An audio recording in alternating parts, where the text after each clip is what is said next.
어제의 아픔을 내일로 가져가지 않는다. 조국의 아픔을 내일로 가져가지 않기 위해 잘나가던 미국에서의 사업을 정리하고 조국으로 돌아와 기업을 세웠으며 직접 독립운동에 참여하여 항일투쟁에 앞장선 인물.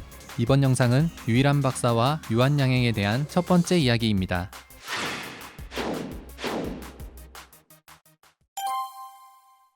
19세기가 저물어 가던 무렵 한반도를 둘러싼 강대국이었던 청나라와 일본은 조선을 식민지로 삼으려 호시탐탐 노리고 있었고, 나라 안에 무능했던 벼슬아치들은 제 입속만 챙기기 바빴습니다. 결국 더 이상 참을 수 없었던 백성들은 억눌렸던 분노를 터뜨려 조선 봉건 사회의 부정부패 척결 그리고 반외세를 외치며 대규모 민중항쟁이 일어나게 됩니다. 그것이 바로 1894년에 일어난 동학농민운동. 그런데 조선의 조정은 왜 백성들이 분노를 터뜨리고 있는지 알아볼 생각은 하지 않고 오히려 청나라의 도움을 청해 동학농민운동을 진압하려 했습니다. 혹여나 청나라에게 조선의 지배권을 뺏길까봐 일본은 조선을 돕는다는 명분으로 군대를 파견하게 되고, 결국 조선 땅에서 청나라와 일본 사이의 전쟁, 청일전쟁이 일어나게 됩니다. 그렇게 혼란스럽던 1895년 1월 15일 평양의 한 마을에서 한 사내아이가 태어납니다. 세상에서 제일 가는 향기가 되라는 의미에서 일형이라 이름 지어진 이 아이, 훗날 유한양행을 설립하고 독립운동가로 활동하게 될 유일한 박사입니다. 일형은 큰 체구에 부리부리한 두 눈을 가진 아버지 유기현과 어머니 김기복 사이에서 태어난 6남 3녀 중 장남이었습니다. 당시 평양은 선교사들로 인해 기독교가 많이 전파된 지역이었는데 아버지 유기현과 어머니 김기복도 아주 독실한 기독교인이었습니다. 하나님 앞에서 모두가 평등하다는 가르침으로 양반과 상민의 차별, 남녀의 차별을 인정하지 않는 부모님 밑에서 일용도 자연스럽게 기독교 사상을 배우며 자라게 됩니다. 그러던 1904년 2월 8일 이번에는 러시아와 일본이 조선의 지배권을 놓고 러일 전쟁을 벌이게 됩니다. 일형의 아버지 유기현은 과거 청일전쟁의 고통을 알았기에 일형만큼은 그 고통에서 벗어나게 하고 싶었습니다. 그리고 때마침 알고 지내던 미국의 선교사로부터 미국 유학을 원하는 아이를 찾는다는 소식을 듣고 일형을 미국으로 보내기로 결심했습니다. 그렇게 9살밖에 되지 않은 일형은 홀로 미국이란 낯선 나라에 유학을 가게 됩니다. 일형은 네브래스카주의 작은 마을 커니에서 살고 있는 30대 중후반의 독실한 기독교인 자매에게 맡겨지게 됩니다. 이 자매는 일하지 않는 자 먹지도 말라는 철칙을 가지고 있었기 때문에 일형도 청소, 설거지, 간단한 요리까지 스스로 해야만 했습니다. 처음에는 어린 나이에 낯선 곳에서 지내는 것이 외롭고 힘들었기에 잠을 자다가 중간에 깨서 눈물을 흘린 적도 많이 있었습니다. 다행히 음식도 빨리 적응하고 영어도 빠르게 배워가면서 친구들도 조금씩 생겨나기 시작했고, 곧 다른 친구들을 뛰어넘을 정도로 우수한 성적을 받게 됩니다. 그렇게 5년의 시간이 흘러 1909년 6월 14살이 된 일형은 독립운동가 박용만이 세운 한인소년병 학교에 입학하게 되었습니다. 그곳에서 우리 민족의 역사에 대해 처음 배우게 됩니다. 고조선의 단군 신화부터 시작해서 고구려 백제 신라의 삼국시대를 지나 고려와 조선으로 이어지는 수천 년의 역사. 일형은 우리 민족의 역사를 공부하면서 민족의 자긍심이 생겨났지만 동시에 왜 지금은 이렇게 초라하게 되었는지 의문이 생겼습니다. 그리고 그 이유가 경제력에 있다는 것을 깨닫게 됩니다. 한편 아버지 유기현으로부터 편지 한 통이 왔습니다. 가족들 모두 만주로 이주하기로 했다는 말과 함께 반드시 훌륭한 사람이 되어야 한다는 내용이었습니다. 그때 일형은 일본에게 나라를 빼앗겼다는 가슴 아픈 사실을 깨닫게 됩니다. 그가 16살이 되던 1911년 중학교에 입학하기 위해 커니를 떠나 헤이스팅스로 거처를 옮기게 됩니다. 이 시기 일형은 정체성의 혼란을 겪었다고 합니다. 미국 국가를 부르고 미국의 역사와 전통을 배우며 미국의 생활 방식에 길들여지면서 자신이 미국인이라는 착각에 빠지기도 했고, 조국인 대한제국을 떠올렸지만 일본에게 빼앗기면서 공식적으로는 본의 아니게 일본인이 되어 있었기 때문입니다. 일형은 이 사실이 끔찍이 싫었습니다. 그러던 어느 날 일형은 신문 배달을 하기 위해 신문 보급소에 찾아간 일이 있었습니다. 보급소 소장은 일형에게 이름이 뭐냐고 물었고, 일형은 자신의 이름이 일형이라고 대답했습니다. 그런데 소장은 실수로 G를 빠뜨리고 일한으로 표기해버린 겁니다. 그 모습을 본 일형은 대한제국의 한과 같은 한자를 써서 일한으로 이름을 바꾸기로 결정했습니다. 유일한은 중학교를 우수한 성적으로 졸업한 뒤 고등학교에 진학하게 됩니다. 한편 네브래스카주 헤이스팅스에서는 독립운동가 박용만을 선두로 한인회가 조직되어 재미조선인의 애국운동이 시작되었습니다. 일한은 비록 고등학생이었지만 박용만을 도와서 열심히 운동에 참여했습니다. 이후 같은 목적을 가진 한인회가 미국 전역에 생겨나면서 전국적인 규모의 단체 대한인국민회가 조직되기에 이릅니다. 대한인국민회가 가장 우선적으로 한 일은 대한제국의 국민으로서 자주권을 인정받는 일이었습니다.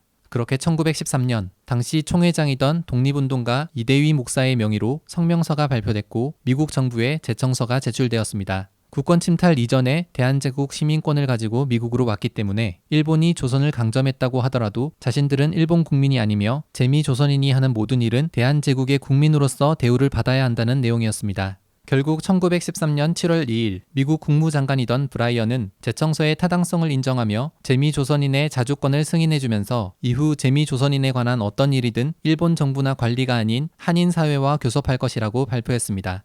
이란은 이런 환경 속에서 자라가고 있었습니다.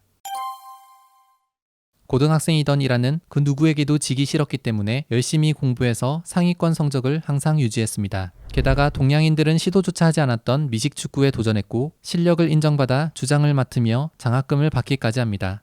하지만 무엇보다 그에게 관심이 있었던 것은 바로 사업이었습니다. 산농공상, 선비, 농부, 장인, 상인 순으로 귀천을 나눴던 조선. 상인들은 물건을 사고 팔아 이윤을 남기는 오로지 경제적 이익만을 추구하는 천한 존재라고 생각했습니다. 하지만 이란은 한인 소년병 시절 군관들로부터 조선이 상업을 천하게 여겼기 때문에 일본에게 나라를 빼앗기게 되었다고 배우기도 했고 상업이야말로 신뢰가 바탕이 되어야 할 수 있는 일이라고 생각했습니다. 아버지는 이란이 학자가 되길 간절히 바랐지만 이란은 사업가가 되기를 꿈꾸고 있었습니다.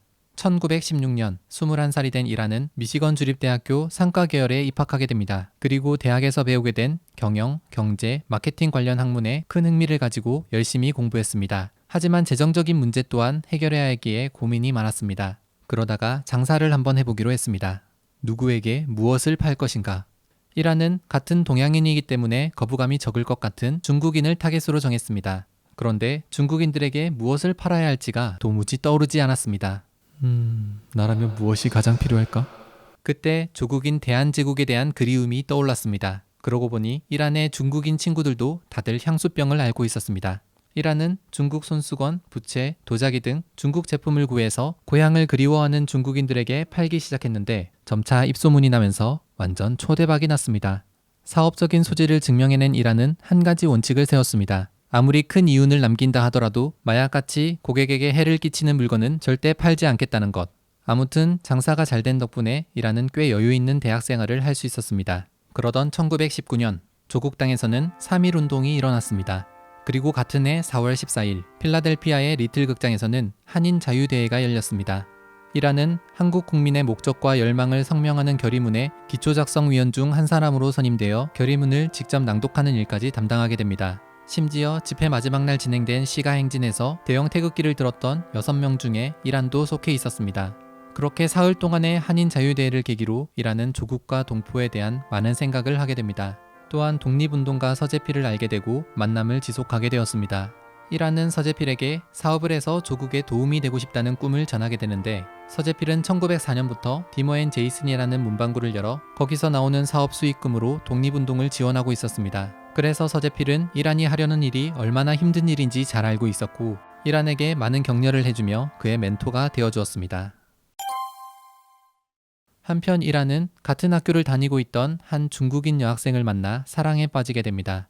그녀의 이름은 호미리. 미시건 대학에서 치의학과 공부를 하고 있던 학생이었습니다. 이후 호미리는 코넬 대학으로 진학하여 의과 공부를 모두 마친 후 동양인 여성 최초로 미국에서 소아과 전문의 자격증을 획득하게 됩니다. 이에 질세라 이란도 꿈을 향해 한 걸음씩 나아가고 있었습니다. 사업을 시작하기 위해서는 상당한 자금이 필요했는데 우선 직장 생활을 하며 사업 자금을 모으기로 결정했습니다. 그리고 세계적인 전기회사 제너럴 일렉트릭 컴퍼니의 동양인 최초의 회계사로 취직했고 회사에서도 그 능력을 인정받았습니다. 1년 뒤에는 동양 현지 총책임자를 맡아달라는 제의까지 받게 됩니다. 하지만 직장 생활로는 생각보다 큰 돈이 모이지 않았습니다. 물론 이런 식으로 계속 일하다 보면 안정적인 삶은 보장되겠지만 사업을 통해 조국에 도움이 되고자 했던 자신의 꿈은 이루지 못할 것이 분명했습니다. 결국 이란은 회사를 그만두고 본격적으로 사업을 시작하게 됩니다. 대학 시절 중국인 친구들에게 물건을 팔았던 경험을 토대로 이번 사업의 타겟도 중국인으로 정했습니다. 이란은 가진 자금이 많지 않았기 때문에 최소한의 비용으로 시작할 수 있는 일을 찾았습니다. 그러다 중국인들이 즐겨 먹는 음식, 만두의 재료 중 하나인 숙주나물이 떠올랐습니다. 숙주나물은 미국에서 흔하지 않았던 식재료였는데 이란은 미국 각지에서 녹두를 구입한 뒤 숙주나물을 직접 재배하여 납품하기로 결정했습니다. 그리고 중국인 식당을 찾아다니며 숙주나물의 주문을 받기 시작했습니다. 이란의 이 사업 아이디어는 그야말로 대박. 주문은 쇄도했고 사업은 날로 커져갔습니다. 그런데 숙주나물 사업에는 한 가지 큰 문제가 있었습니다. 숙주나물은 금방 시들어버리기 때문에 상하지 않을 만큼만 조금씩 판매해야 했고 사업을 더 키우기 위해서는 이 문제를 반드시 해결해야 했습니다. 숙주나물을 오랫동안 보관하기 위해 가진 노력을 다하던 그는 결국 숙주나물 통조림 기술을 개발하게 됩니다. 이란은 사업 확장에 필요한 자금을 마련하기 위해 대학 동창이던 스미스를 찾아가 동업을 제의했습니다. 그렇게 1922년 불어로 중국 또는 고급 음식을 의미하는 단어인 라초이라는 이름으로 식품회사를 설립하게 됩니다. 숙주나물 통조림은 장기 보관이 가능했기 때문에 중국인을 포함한 동양인 식당과 가정에까지도 판매되기 시작했습니다. 그런데 회사가 꽤 성공적으로 운영되고 있었음에도 이란에게는 고민이 있었습니다. 동양인들은 숙주나물을 잘 알고 있었지만 미국인들에게는 아주 생소한 식재료였기 때문입니다. 그러던 1923년 8월 이란은 라초이 통조림을 가득 실은 트럭을 타고 가다가 오하이오주 버나가에 있는 한 백화점 쇼윈도를 들이받는 사고가 발생합니다. 그런데 교통사고가 나자 현장 주변으로 경찰과 기자, 사람들이 몰려왔습니다. 이란은 경찰과 기자들에게 질문을 받고 숙주나물에 대해 자세히 설명했다고 합니다. 그리고 다음날 신문에는 유일한의 교통사고와 함께 라초이에 대한 내용이 실리게 됩니다. 갑작스런 사고였지만 덕분에 라초이 식품회사의 매출이 급성장하기 시작했고 4년 만에 50만 달러의 매출을 기록하고 400여 명의 직원을 둔 큰 회사로 발전하게 됩니다. 1925년 이란은 북간도에 있던 가족들을 만나러 가는 과정에서 잠시 조국 땅을 밟게 되었습니다. 그런데 21년 만에 고향을 방문한 이란은 참담함을 금치 못했습니다. 대다수의 동포들은 가난뿐 아니라 각종 질병으로 죽어가고 있었던 겁니다. 더 안타까운 것은 기생충, 피부병, 감기같이 단순한 약으로도 쉽게 치료할 수 있는 병이었습니다. 하지만 조선 땅에서는 제대로 된 약은 찾기 힘들었고 온통 약장수들이 파는 가짜 만병통치약들 천지였습니다. 이란은 이 문제를 해결하고 싶은 마음이 들었습니다. 그러던 1926년 세브란스 병원을 설립한 에비슨 박사로부터 편지 한 통이 날아왔습니다. 이란은 당시 연희전문대학, 지금의 연세대학교 상과계열 교수로 아내 호미리는 세브란스 병원 소아과 과장으로 와달라는 내용. 그렇게 편지를 읽게 된 이란은 지금이 조국으로 돌아갈 타이밍이라는 것을 깨달았습니다. 다만 아내에게 온 제안만 받아들이고 이란은 교수직 대신 사업을 하기로 결정했습니다. 맨 땅에 헤딩하며 크게 성장시킨 라초이 식품회사의 지분도 동업자였던 스미스에게 25만 달러를 받고 모두 넘기며 정리했습니다. 받은 돈 전부는 조선 땅에 필요한 약들을 구입했습니다. 그리고 한국으로 돌아와 건강한 국민만이 주권을 누릴 수 있다는 신념으로 종로 2가 덕원빌딩에 유한양행을 설립하게 됩니다. 이란은 자신의 사무실 책상 앞에 목각화를 하나 꺼내놓았습니다. 귀국 전 이란의 결정을 전해들은 서재필이 버드나무처럼 무성히 번성하라는 의미를 담아 선물한 버드나무 목각화였습니다. 이 버드나무 목각화가 바로 유한양행의 로고이자 상징이 됩니다. 1926년 10월 드디어 이란은 조국으로 돌아오게 됩니다. 그런데 유한양행을 설립하긴 했지만 문제가 있었습니다. 라초이 식품회사의 지분을 팔아 미국에서 25만 달러의 의약품을 사서 들어오는 길에 서울세관에 걸려 모두 압류당했던 것이었습니다. 압류된 이유는 소유주인 유일한 사장이 한국인이 아니라는 것과 약을 취급할 자격을 갖춘 의사나 약사가 밝혀져 있지 않다는 점이었습니다. 이 사실을 알게 된 이란은 곧바로 한국 국적을 취득하기 위해 노력했지만 3개월의 시간이 흐른 뒤에야 국적을 취득할 수 있었습니다. 그러는 사이 아내 호미리는 한국 내에서 의사 면허를 갱신받았습니다. 또한 당시 몇 안 되는 한국인 약사 중 한 명이던 나찬수라는 약사를 채용하게 됩니다.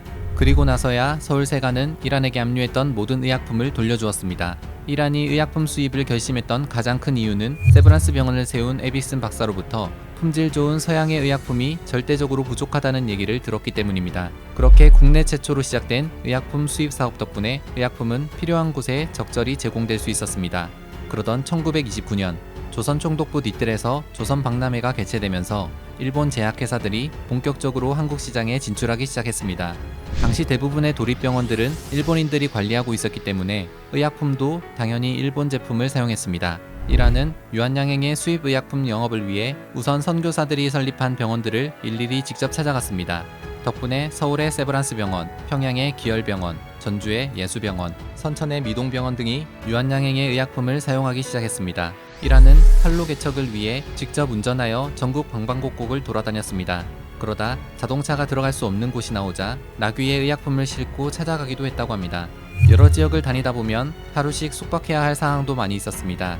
그런데 그렇게 여간에 묵을 때마다 이란을 괴롭힌 것이 있었습니다. 바로 빈대와 벼룩. 그 당시는 아무리 좋은 숙소도 이불이 지저분해서 빈대와 벼룩이 많이 있었다고 합니다. 결국 참다 못한 이라는 아내에게 한 가지 부탁을 했습니다. 혼이불을 가지고 전용 침낭을 만들어 달라고 한 것입니다. 이후 아내가 만들어준 혼이불 침낭에 힘입어 열심히 의약품을 홍보했다고 합니다. 그러는 가운데 이라는 의약품이 국민들에게 얼마나 중요한지 깨달았고 일본보다 앞선 제약회사를 만들겠다는 결심을 하게 됩니다. 1933년 당시 이란의 아내 호미리는 유한양행 건물 2층에서 소아과를 운영하고 있었습니다. 그런데 당시 국내에는 연고라는 개념이 없어서 아이들이 상처가 나도 발라줄 약이 없었습니다. 그래서 호미리는 이란에게 바르는 소염제를 만들어 볼 것을 제안했습니다. 예전부터 이란은 의약품을 자체 개발하려는 생각을 가지고 있었기 때문에 호미리의 도움을 받아서 유한양행 자체 기술로 제작한 첫 번째 의약품을 출시하게 됩니다. 그것이 바로 안티프라민. 염증을 일으키다는 의미를 가진 인프레임과 반대의 의미를 가진 안티를 합쳐서 이름 지어졌습니다. 안티프라민은 원래 관절염, 신경통, 근육통 등 국소 부위 치료를 위해 개발됐는데 안티프라민을 써본 사람들은 삐거나 멍들었을 때뿐 아니라 손이 부르트거나 벌레에 물렸을 때 등 온갖 상처에 바르기 시작하면서 만병통치약이라 불리기에 이르렀습니다. 이후 이란은 본격적으로 제약 생산을 하기 위해 경기도 부천시 소사면에 대지 2만 평을 매입하고 제약실험연구소 및 공장을 세우고 새로운 의약품을 제조해 갔습니다. 이란은 유한양행이 성장해 갈수록 기업에 생긴 이익을 직원들과 골고루 나눠야 한다는 생각을 했습니다. 그렇게 1936년 어느덧 유한양행을 설립한 지 10년이 되던 해 이란은 중대한 결정을 하게 됩니다. 개인 소유였던 유한양행을 법인체 주식회사로 전환한 것이었습니다. 지금은 법인체 주식회사가 일반적이지만 당시 한국 상황에서는 생각지도 못했던 경영 방법이었습니다. 게다가 직원들에게는 액면가의 10%의 가격으로 주식을 배분해 주어서 국내 최초 직원 주주제를 시행했습니다. 이라는 국가, 교육, 기업, 가정 이 모든 것은 순위가 정하기 매우 어려운 명제들이다. 그러나 나로 말하면 바로 국가, 교육, 기업, 가정의 순위가 된다. 라고 말할 정도로 국가를 위해 기업을 운영하려 노력했습니다. 1931년 9월 18일 일제는 중국의 동북지방을 점령하고 만주국을 세웁니다. 그리고 1937년에는 중일전쟁이 일어나게 되고 전쟁은 장기화되어 갔습니다. 때문에 여러 기업들이 자재난에 시달리며 어려움을 겪었습니다. 하지만 다행히 안티프라민, 네오톤, 지우사이드 등 유한양행의 제품들이 아시아 시장에서 많은 사랑을 받으며 위기를 순조롭게 넘겨가고 있었습니다. 그러던 1938년 4월 이란은 수출선의 다변화를 위해 잠시 한국을 떠나 미국으로 가 있기로 결정했습니다. 사실 미국뿐 아니라 유럽과 중국까지 시장을 개척하고 싶어 했습니다. 그런데 1939년 9월 1일 나치 독일의 히틀러에 의해 2차 세계대전이 시작되면서 유럽은 전쟁의 소용돌이 속에 빠져버렸습니다. 그렇게 이란은 유럽 시장 진출을 포기해야 하는 상황을 마주했습니다. 하지만 미국과의 무역에는 큰 문제가 없었기 때문에 이란은 만반의 준비를 해서 하와이로 가는 배에 수출품을 가득 실어 보냈습니다. 그런데 1941년 12월 7일 일본이 하와이의 진주만을 기습 공습했습니다. 곧 미국은 2차 세계대전에 뛰어들었습니다. 그리고 이란은 수출품이 실린 배가 다시 항로를 바꿔 한국으로 돌아갔다는 소식을 듣게 되고 곧 서울과의 통신이 완전히 차단되기에 이릅니다. 세계 수출의 꿈은 완전히 산산조각나고 말았습니다. 한편 일제는 미국 유학파 출신인 이란이 세운 유한양행을 이른바 친미기업이라고 규정하여 임직원들을 체포해가고 여러가지 제재를 가하는 등 말살 정책을 펼쳤습니다. 유한양행은 일제의 탄압에서 살아남기 위해 연락이 끊어진 이란 대신 이란의 동생인 유명한을 사장으로 영입하여 극복해갔습니다. 한국과 연락이 끊어져 유한양행이 어떻게 돌아가고 있는지 전혀 알 수 없었던 이란은 항일투쟁에 힘쓰기로 결단했습니다. 그렇게 1942년 이란은 미국 전략사무국 고문으로 미군에 들어가 일하게 됩니다. 주로 정보 수집과 분석, 고위층 자문 역할을 했는데 그 과정에서 중국에서 활동하는 대한민국 임시정부의 활동에 대해 정보를 얻게 됩니다. 임시정부가 일본군에 대항하는 광복군을 양성하고 있다는 사실을 알게 되면서 미국에서도 광복군을 창설하기로 마음먹었습니다. 그렇게 만들어진 것이 바로 한인국방경위대. 그러던 1945년 1월 6일 이란은 50세의 나이로 캘리포니아 산타캐타리나 섬에 있는 훈련소에 입소했습니다. OSS의 비밀 침투 작전인 넵코 작전에 참여하기 위해서였습니다. 인천, 충남 서산, 황해도 등지에 침투하여 정보 수집과 지하 조직을 결성하는 등의 스파이 작전을 위해 여러가지 군사훈련을 직접 받으며 출격을 준비하고 있었습니다. 그런데 1945년 8월 15일 미국에게 2차례 원자폭탄 폭격을 당한 일본은 항복을 선언했고 대한민국은 광복을 맞이하게 되었습니다. 1946년 7월 다시 한국으로 돌아온 이란은 기업을 통한 사회 환원에 전념하기로 결심했습니다. 좋은 제품을 만들어 동포에게 봉사하고 양심적으로 세금을 납부하여 정부를 돕는다. 그 밖에 다른 욕심을 품어서는 안 된다. 세금 이외에 다른 돈을 정부에 바쳐서 그 대가로 어떤 도움을 얻어낼 생각은 절대로 해서는 안 된다. 그는 이런 신조를 가지고 기업을 운영해 나갔습니다. 국세청으로부터 여러 번 강도 높은 세무조사를 받았지만 당시 세무조사원은 아무리 털어도 먼지가 안 나는 경우도 있다고 말하며 오히려 굳이 내지 않아도 될 것 같은 세금까지 자진해서 내는 회사를 보고 어이없어 했다고 합니다. 그렇게 1968년 유한양행은 모범납세법인으로 선정되어 동탑산업훈장을 받았습니다.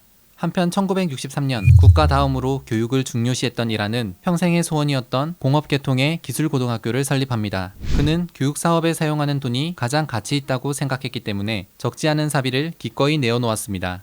이란은 한국의 학생들은 누구나 지원할 수 있는 학교이기 때문에 한국고등기술학교라는 이름을 지었습니다.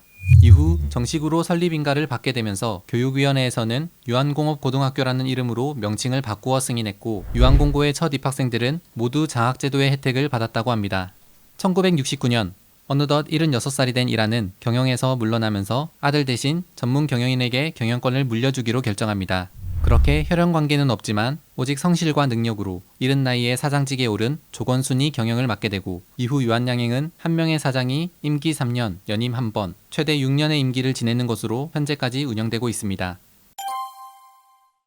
1969년 10월 30일 이란은 조건순에게 사장직을 넘겨주고 회장 자리에서도 물러났습니다. 사실 이란은 병세가 깊어 투병 생활에 들어갔습니다. 체중은 점점 줄어들었고 체력도 급속도로 떨어졌습니다. 1970년 8월 15일에는 정부에서 국민훈장 모란장을 수여했지만 이란은 병상에 있었기 때문에 딸 유제라가 대신 받아 전달했습니다. 1971년 3월 11일 이란은 딸 제라의 손을 잡은 채 생을 마감하게 됩니다. 그리고 1971년 4월 8일 그의 유언장이 공개되었습니다. 손녀 유일링에게 대학 졸업시까지 학자금으로 1만 달러를 준다. 딸 유제라에게 유한공고 안에 있는 묘소 및 주변 땅 5,000평을 상속하되 그 땅을 유한동산으로 꾸며주기를 당부한다. 유한동산에는 결코 울타리를 치지 말고 유한 중고등학교 학생들이 마음대로 드나들게 하라. 내 명의의 주식은 전부 한국사회 및 교육기금에 기증한다. 아내는 딸이 잘 돌봐주길 바란다. 아들 유일선에게는 대학까지 졸업시켰으니 앞으로 자립해서 살아가거라. 이란의 유언에 따라 그의 주식 14만 941주, 당시 시가 2억 2,500만원 정도가 사회에 환원되었고 그때 기준으로 유한양행의 지분은 일반인이 55.4%, 공공기관이 44.6%를 소유한 회사가 됩니다. 평소 이란이 말해오던 나는 빈손으로 떠나거나 유한양행을 사회의 것으로 남기고 싶다 는 것을 몸소 실천한 것이었습니다. 이후 유한양행은 유일한 박사의 정신을 이어받아 기업을 운영해 가고 있습니다. 이상 유일한 박사와 유한양행에 대해 알아봤습니다.